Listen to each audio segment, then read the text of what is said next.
Welcome to Simple Tech Tips. Today we'll learn how to create Run shortcut on desktop in Windows 11. So first, you have to go to the search button and write Run.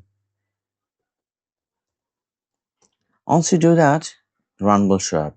You can click here, open for file location, or you can also click here and go to open file location.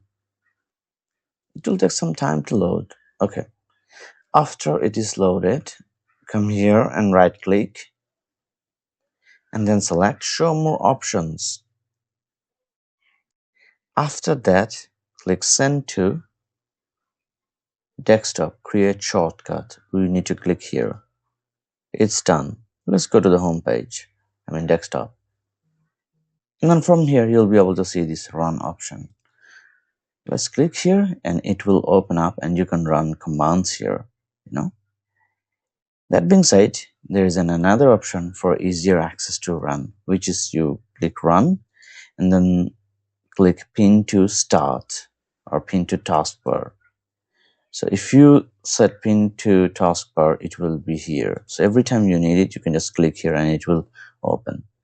So these are two easy ways to access run super easily. If you like the video, please subscribe and to our channel and like our video. Thanks a lot.